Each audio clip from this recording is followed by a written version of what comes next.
Bienvenue à tous les curieux. Personne ne peut repartir. Le futur demeure le futur. Il n'y a plus que lui et moi. Les réalisateurs ont très souvent des comédiens fétiches auxquels ils sont invariablement associés. Voilà du positif. J'en ai moi-même déjà parlé dans ma vidéo sur Bill Paxton et il y était déjà question de James Cameron. Mais au début de sa carrière, le réalisateur canadien, qui demeure le champion toute catégorie du box-office, a aussi beaucoup tourné avec un autre comédien. Et ce dernier reste encore aujourd'hui associé au film de Cameron. Tant sa carrière a pris une tournure décevante quand il n'a plus été associé à son mentor. Cela n'a pourtant pas été le cas de Lance Henriksen. Putain, c'est génial. Un autre comédien favori du réalisateur qui s'est vu offrir son propre show télé Millennium à la fin des années 90. Mais celui dont je vais vous parler demeure quant à lui indissociablement mythique pour au moins un de ses rôles. Il est programmé pour ça. Il ne peut rien faire d'autre. Il est invulnérable. Et cela méritait absolument une vidéo. C'est pour ça qu'aujourd'hui je vous fais découvrir Michael Biehn.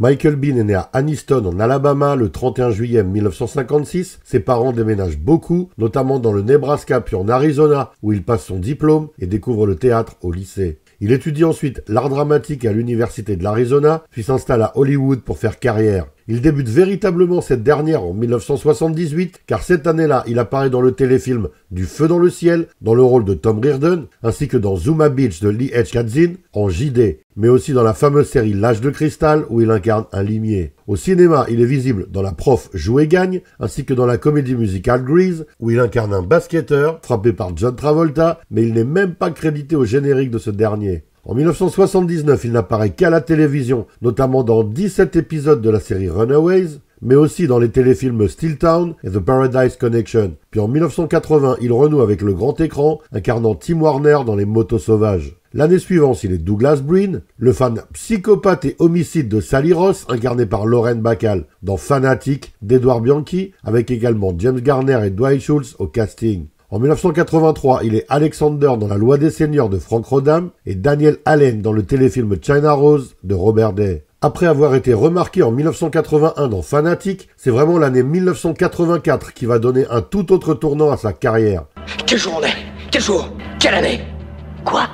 En effet, il joue l'officier Randall Buttman dans 3 épisodes de l'excellente série de Steven Bosco, Hill Street Blues, connu chez nous sous le titre Capitaine Furio, et il incarne Sébastien dans le téléfilm Le Martyr de Saint-Sébastien. Mais son rôle le plus iconique cette année-là, celui qui lui vaut encore aujourd'hui l'admiration et l'adulation des cinéphiles du monde entier, Et notre sort s'est joué en une microseconde. Extermination. c'est bien évidemment celui de Kyle Reese dans Terminator de James Cameron. En effet, dans le film, comme chacun le sait, il est envoyé dans le passé par John Connor, leader de la résistance contre les machines commandée par Skynet, pour sauver sa mère Sarah Connor des griffes du monstrueux Terminator. Sarah Connor. Oui.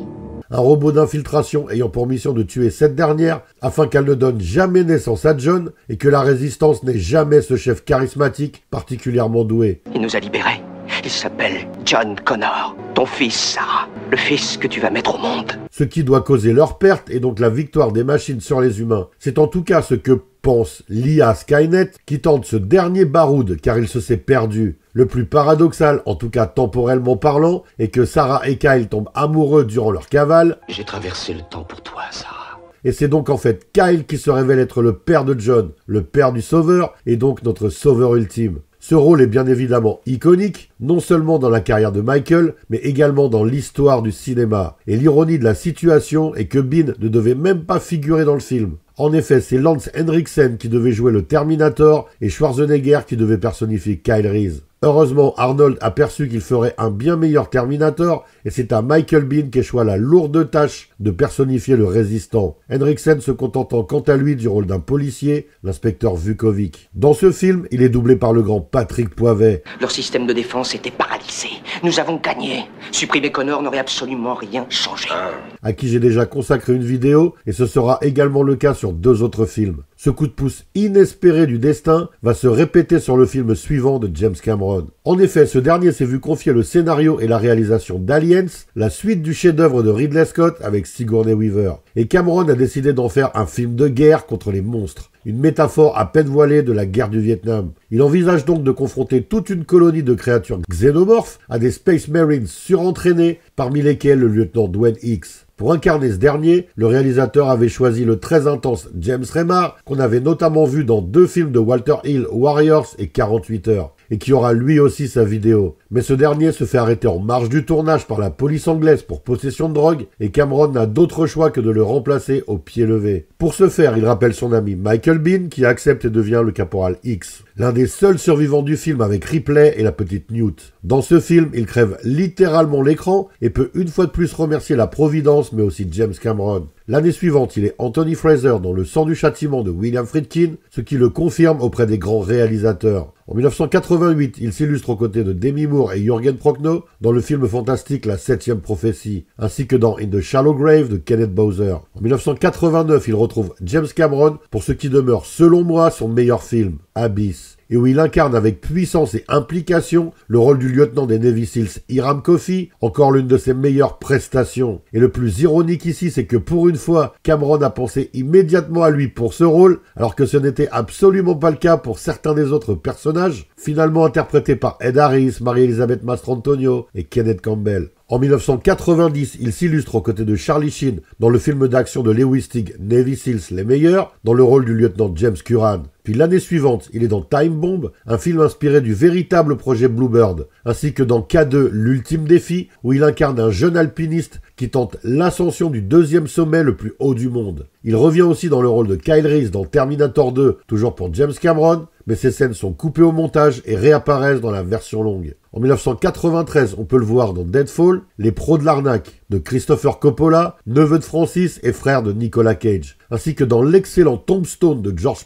Cosmatos dans le rôle de Johnny Ringo. Ouais, c'est clair. Aux côtés de Bill Paxton, Kurt Russell et du regretté Val Kilmer. L'année suivante, il est dans le téléfilm Red Alien. En 1995, il multiplie les apparitions, puisqu'on peut le voir dans le polar érotique Jade de William Friedkin, qu'il retrouve après Rampage, Bridge of Trust et Au Royaume des Aveugles, le bornier roi de Nick Vallelonga. L'année suivante est aussi très chargée, puisqu'il est dans l'haletant et spectaculaire film rock de Michael Bay, avec Sean Connery, Nicolas Cage, Ed Harris et William Forsythe, entre autres, ainsi que dans Mohave Moon et dans le court-métrage qui illustre l'attraction T2 3D Battle Across Time pour les parcs Universal Studios de Californie, de Floride et du Japon, et réalisé par James Cameron, son ami. En 1997, il apparaît dans Dead Man Can Dance et The Ride. Puis en 1998, il est visible dans 2 films également, American Dragons de Ralph M. Mucker, dans le rôle d'un flic, et Susanna Implant de John Landis, avec aussi Billy Zane et Dan Aykroyd. Il incarne ensuite Chris Larrabee dans 22 épisodes de la série Les 7 mercenaires, dont j'ai déjà parlé dans ma vidéo sur Ron Perlman.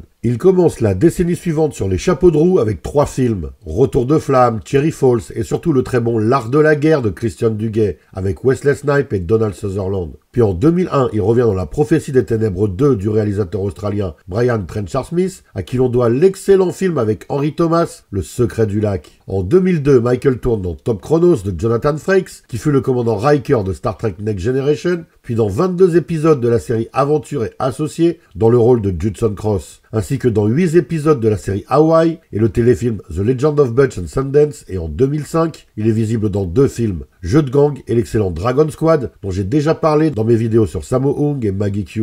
En 2006, il est dans The Insatiable et dans un épisode de New York Section criminelle. Puis en 2007, il tourne dans 3 longs métrages, Pin d'Henry Pincus, Evil Game et surtout Planète Terreur, le segment du diptyque Grindhouse réalisé par Robert Rodriguez et dont l'autre film est signé Quentin Tarantino. Il y incarne le shérif Hag. Signalons aussi qu'il interprète également le shérif dans la fausse bande-annonce de Thanksgiving, dirigée par Eli Roth et qui s'intercale entre les 2 segments. Par contre, dans le long métrage tiré de cette fausse bande-annonce, il ne participe pas au projet et il y est remplacé par Patrick Dempsey. Mais pourquoi nous ? En 2008, il est dans Stiletto et en 2009, il apparaît dans Saving Grace B et Rue de sang, ainsi que dans les séries Esprit criminel et The Line pour un épisode. Ainsi s'achève la décennie 2000 pour Michael Biehn, et s'il est encore apparu dans quelques films marquants, sa carrière a quand même connu un net déclin à ce moment-là, et dans les années suivantes, il n'apparaîtra plus que dans de tout petits films relativement inconnus, au budget et à l'ambition dérisoire. Citons Psych 9, Bereavement et The Blood Bond qu'il co-réalise en 2010, Une soirée d'enfer, Puncture, Yellow Rock, Jacob, The Divide de Xavier Jeans et The Victim qu'il réalise également et dans lequel il interprète Kyle pour se rappeler à nos bons souvenirs en 2011. En 2012, il n'apparaît que dans un seul film, Sushi Girl, où il côtoie Tony Todd, Mark Hamill, Sonny Chiba et Danny Trejo. L'année suivante, il est dans Treachery et The Night Visitor, ainsi que dans les jeux vidéo Aliens Colonial Marines, où il fait la voix de Dwayne Hicks et Far Cry 3 Blue Dragon. Puis en 2014, on peut le voir dans The Dark Forest, Hidden in the Woods, Trapped Out et The Legend of Dark Horse County, ainsi que dans les séries 24 Hours Runtale pour 12 épisodes et dans Mutal Hurlant Chronicle où il interprète le shérif Jones,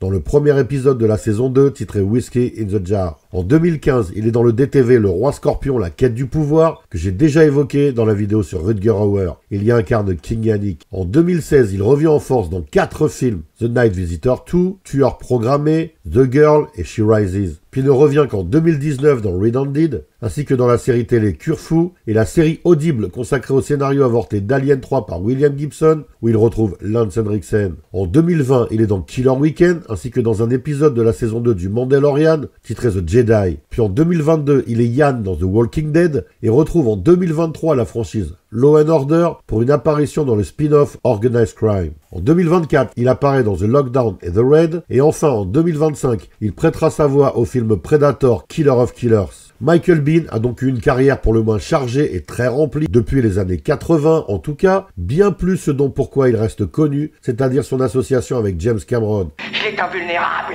mais il va vous ridiculiser. Et cette longévité exceptionnelle, même s'il consacrera les dernières décennies à des films sans grande ambition, fait incontestablement de lui un grand monsieur du cinéma qu'on aurait irrésistiblement envie d'appeler Mr. Bean, si cela ne portait pas autant à confusion phonétiquement parlant avec le personnage rendu célèbre par Rowan Atkinson. Pour le moins, son sérieux et son implication n'ont jamais été remis en cause, quels que soient les rôles qu'il a tenus et les films dans lesquels il a joué. Par ailleurs, il demeure d'une fidélité sans faille avec ses amis du métier et répond toujours présent quand ils ont besoin de lui, même si le personnage qu'il incarne se fait systématiquement mordre quand il tourne pour James Cameron. À ce titre, signalons enfin qu'il devait incarner Quaritch dans Avatar, mais Cameron avait peur que cela fasse un peu trop retrouvailles d'Aliens avec le retour déjà surmédiatisé de Sigourney Weaver. Il est resté définitivement un acteur culte, ayant campé des personnages qui ne le sont pas moins. D'ailleurs, c'est son visage dans Terminator qui a servi à l'illustration du jeu vidéo Metal Gear en 1987. Dommage qu'il n'ait pas de voix française attitrée, signalons tout de même Patrick Poivet 3 fois dans Terminator. Et notre chef était John Connor. Qui était votre ennemi déjà? Des machines infernales mues par microprocesseurs. D'ailleurs, j'en parle dans ma vidéo sur le comédien, et Edgar Givry, la voix de John Malkovich et de Richard Dean Anderson, qui aura lui aussi très bientôt sa vidéo, 3 fois également, dans la série Esprit criminel. Voilà, vous en savez à présent un peu plus sur Michael Biehn. On ignore qui a commencé. Certainement les machines. N'hésitez pas à liker si vous avez aimé, à laisser des commentaires, à partager et à vous abonner pour soutenir la chaîne. À bientôt pour une nouvelle découverte, soyez curieux.